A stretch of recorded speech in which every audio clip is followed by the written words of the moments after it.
mempresentasikan judul kami yaitu optimalisasi layanan kantin TKI melalui Simplex, pengarian, persediaan, teori antrian, dan jaringan kerja. Baiklah, sebelum kami mempresentasikan dari presentasi kami akan memperkenalkan diri. Memperkenalkan diri, nama Taruna Nindya Bambang Saputra. Memperkenalkan diri, nama Taruna Nindya Nipuriklos. Memperkenalkan diri, nama Taruna Nindya Kardia Marani. Memperkenalkan diri, nama Taruna Nindya Raiboto Sregar. Izin memperkenalkan diri, nama Taruna Nindya Sasha Maulida. Izin memperkenalkan diri, nama Taruna Nindya Alvin Gunawan. Izin memperkenalkan diri, nama Taruna Nindya Muhammad Roland Talimus.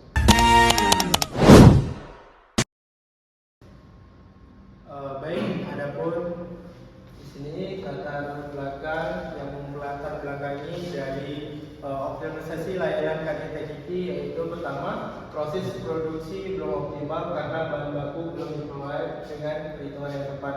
Kedua, ada pembagian tugas karyawan belum berdasarkan kemampuan dan efisiensi sehingga beban kerja yang tidak seimbang. Terus yang ketiga, ada pengelolaan persediaan bahan baku tidak terencana menyebabkan kekurangan atau kelebihan stok. Terus yang keempat, ada pada jam sibuk terjadi lonjakan pelanggan, tetapi kapasitas pelayanan terbatas sehingga timbul antrian panjang.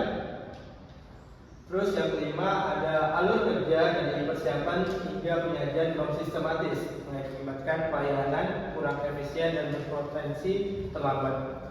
Adapun metode dari penyelesaian masalah tadi, yaitu pertama ada metode Simplex, kedua yaitu metode Hungarian yang penugasan maksimasi dan minimasi, terus ketiga manajemen persediaan, keempat yaitu ada metode antrian, kelima ada analisis jaringan kerja.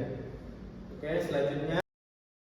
Baik, untuk metode Simplex yaitu sebuah usaha menggunakan nasi TKI menawarkan 4 utama yang menggunakan bahan baku yang sama yaitu minyak, kelapa, kecap, sambal. Nah, usaha ini memaksimalkan keuntungan hariannya, di mana terdapat 4 menu yang disediakan yaitu nasi telur yang kita pakai variabel X1 yang memperoleh keuntungan per porsinya adalah 5.000. Kemudian nasi aki ampela yaitu X2 yang memperoleh keuntungan per porsinya 4.500. Kemudian nasi ayam X3 dengan keuntungan 6.000 dan nasi bakso yaitu X4 dengan keuntungan 5.000. Nah, dalam metode Simplex ini kita akan menentukan seberapa bahan baku yang diperlukan untuk membuat dari menu-menu, yaitu dari nasi telur menggunakan minyak sebanyak 2 liter, kelapa 0,01 kg, kecap 2 bungkus atau 800 gram, kemudian sambal 0,03 gram. Begitu selanjutnya dari semua menu yang disediakan di warung TKI. Nah, dari hal tersebut ada juga fungsi kendala yaitu terkait dengan pembelian dan stok harian, di mana ketersediaan bahan baku ini dibatasi sebagai berikut, yaitu minyak hanya 40 liter per hari, kelapa 0,4 kg per hari, kemudian kecap 60 bungkus dan sambal sebanyak 0,8 liter per hari. Nah, dari persamaan yang telah dibuat tadi, dibuat pertanyaan yaitu berapa jumlah atau porsi dari masing-masing menu yang dijual oleh TKI setiap harinya agar keuntungan atau Z diperoleh menjadi maksimum dengan ketentuan pada semua keterbatasan bahan baku yang ada. Nah, dari persamaan yang tadi kita dapatkan fungsi tujuan atau fungsi pendapatan untuk maksimasi yaitu Z, di mana nilai keuntungan dari variabel pertama ditambah nilai keuntungan dikali variabel kedua, yaitu berapa posisi nantinya yang akan dijual, kemudian nilai keuntungan dari variabel ketiga dan keempat. Kemudian didapatkan juga fungsi kendalanya, yaitu berapa bahan baku yang digunakan dari setiap variabel dan berapa persediaan yang ada. Nah, dengan metode simplex, langkah pertama yang dilakukan adalah mengubah pengertian matematika yang sebelumnya ke dalam bentuk standar atau bentuk kanoniknya. Bentuk standar ini yaitu mengubah ketidaksamaan tadi menjadi persamaan. Untuk mengubahnya menjadi persamaan berarti kita harus memindahkan variabel-variabel yang sebelumnya ada di sebelah ruas kanan menjadi sebelah ruas kiri sehingga nilainya menjadi negatif. Nah, ini merupakan fungsi tujuan persamaan simplex dan fungsi kendala yang sudah dalam bentuk kanonik. Nah, di dalam fungsi kendala ini setiap bahan ditambahkan dengan variabel select karena untuk membuat persamaannya menjadi sama dengan yang sebelumnya bertidaksamaan. Nah, setelah didapatkan bentuk kanoniknya, kita susun menjadi tabel simplex awal. Kita masukkan nilai koefisien dari setiap variabel z, semuanya dimasukkan dan dibuat nilai kanannya berapa. Begitu juga dari semua variabel menu yang dibuat dari teknologi. Nah, dari tabel berikut kita akan mencari nilai kolom, di mana nilai kolom ini merupakan nilai minus terkecil dari kolom tersebut. Jadi dalam hal ini min 600 adalah nilai minus terkecil, jadi dia merupakan kolom kunci. Nah, untuk nilai baris kuncinya kita dapatkan dari rasio nilai kanan dibagi dengan kolom kunci yang telah ditentukan. Nah, dalam hal ini 40 dibagi 3. Begitu selanjutnya dicari nilai rasio yaitu atau nilai indeks yang merupakan pembagian dari nilai kanan dengan kolom kunci. Nah, dari hal ini didapatkan kolom baris adalah pada baris S1 di mana merupakan 13,33 merupakan nilai terkecil dari semua nilai indeks. Nah, sedangkan 3 ini adalah angka kunci yang merupakan perpotongan antara baris kunci dengan kolom kunci. Nah, dari tabel yang tadi kita lakukan iterasi. Iterasi pertama ini didapatkan dengan cara nilai dari setiap sel dikurang dalam bentuk min nilai kolom kunci dikali dengan nilai baris kuncinya sehingga didapatkan hasil iterasi sebagai berikut. Dan setelah didapatkan tabel iterasinya, kita lakukan karena nilai dari basis Z ini masih ada yang berbeda negatif, berarti pada solusi ini belum optimum. Kita lakukan iterasi lagi sampai nilai dari basis Z ini sudah positif semua atau nol semua. Nah, setelah itu kita lakukan hal yang sama seperti tadi, ditentukan kolom kunci dari nilai terkecilnya dan juga baris kunci dari nilai indeks terkecil. Nah, setelah itu didapatkan iterasi kedua. Iterasi kedua ini nilai koefisien dari basis Z semuanya sudah bernilai positif atau nol, yang berarti dalam solusi ini solusi ini merupakan solusi optimal yang telah dicapai, yaitu X4 didapatkan solusinya sebanyak 40. Nah, jadi apa kesimpulan yang dapat kita dapatkan dari menggunakan metode simplex ini, yaitu dari X1 untuk mendapatkan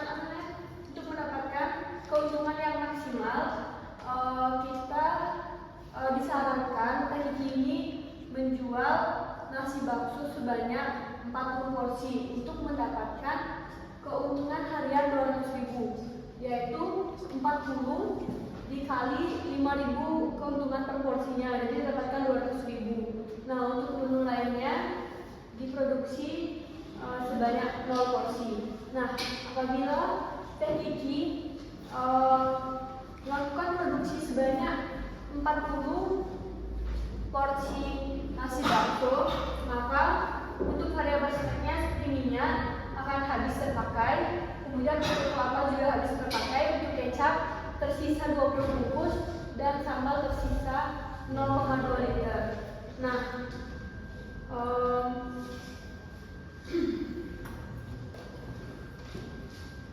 sekian dari saya untuk metode simplex. Selanjutnya akan dilanjutkan oleh rekan saya. Oke, selanjutnya metode pengarian model masing-masing.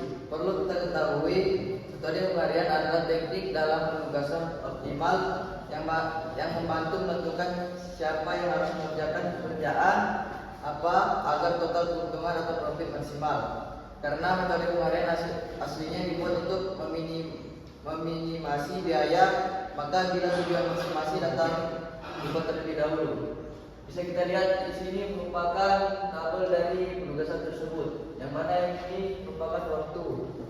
Hal yang perlu kita lakukan pertama kali yaitu mencari kombinasi tugas untuk Teh Kiki, Rani, Dina agar total profit maksimal.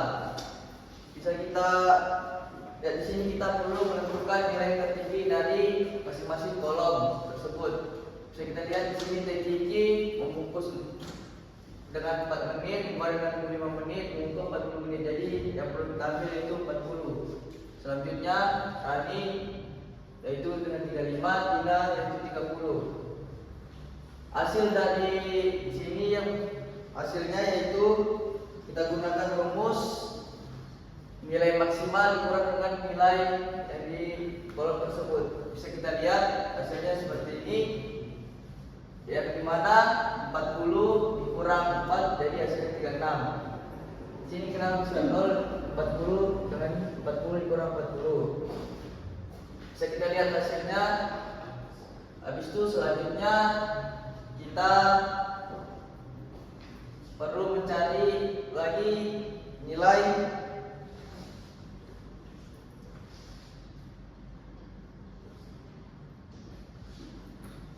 mengurangi setiap baris dengan nilai minimum baris tersebut, kolom tersebut, yaitu membungkus 36, Teh Kiki, Rani 32 menit, Tina 20 menit. Kita mengambilnya dengan nilai yang paling atau jumlah yang terkecil, yaitu itu kita kurangi. Begitu juga dengan menggoreng. Nah, pada iterasi kedua kita bisa dapatkan hasil tersebut. Dari hasil tersebut kita perlu memilih nol yang tidak ada konflik, atau satu orang dengan satu penugasan, yang mana kita mendapatkan hasil Teh Kiki mengungkap, Rani menggoreng, dan Tina membungkus. Hasil dari total profit tersebut bisa kita dapatkan yaitu Teh Kiki mengungkap dengan 40 menit, Rani mengungkap dengan 30 menit, dan Tina 5 menit. Kesimpulannya yaitu total profit maksimum 40 ditambah 30 ditambah 5 sama dengan 75. Itu merupakan hasil penugasan terbaik. Metode pengarian dan minimasi perlu kita ketahui. Tujuan utama metode pengarian sendiri yaitu membuat cukup banyak angka nol sehingga dapat memberikan tugas tanpa konflik. Nah, di sini dapat kita lihat pada penugasan, yaitu kita perlu mengeliminasinya dengan mengurangkan dengan nilai terkecilnya. Pengurangan tersebut dilakukan dari baris dan kolom. Nah, untuk baris sendiri terdapat nilai minimal dan nilai terkecilnya yaitu 4, dan untuk baris kedua yaitu nilai 3 nilai terkecilnya, dan baris ketiga itu nilai terkecil 5. Nah, untuk selanjutnya kita perlu mengurangi nilai terkecil tersebut dengan nilai aslinya.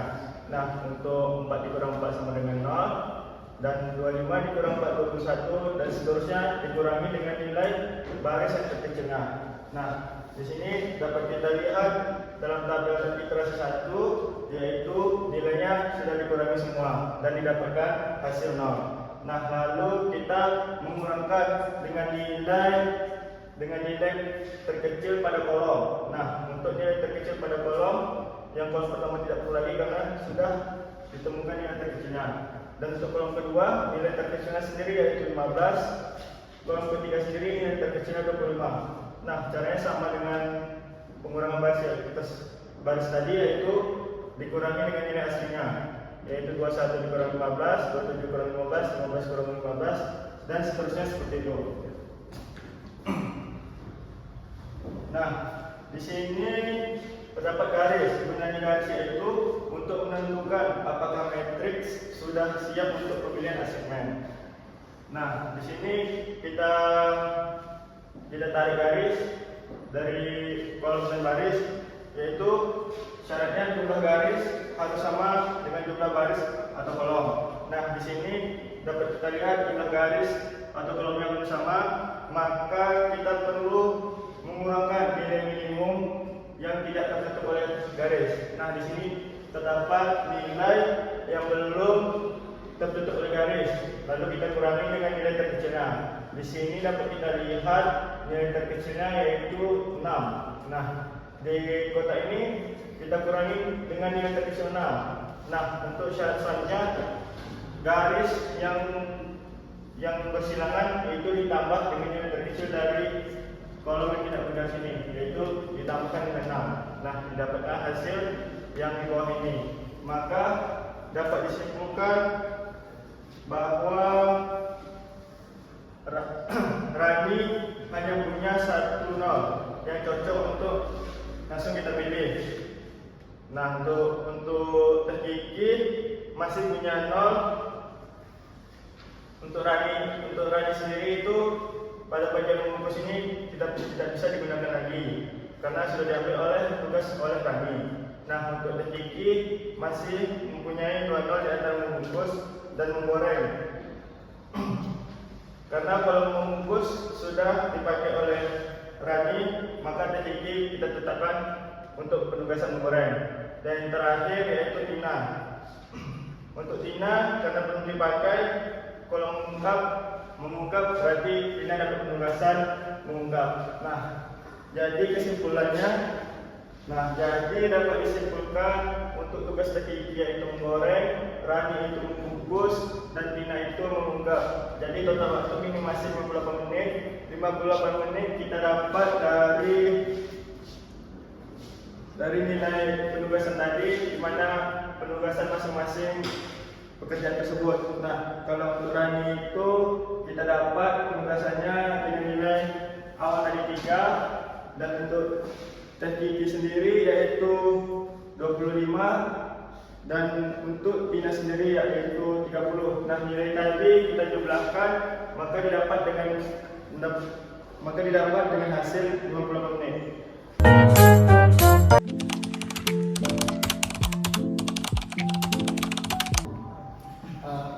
Sekian presentasi kami tutup dengan pantun. Dari Gondangdia ke Cikini. Cakep. Pulangnya ke rumah Buasi. Cakep. Sekian presentasi hari ini. Kami ucapkan terima kasih.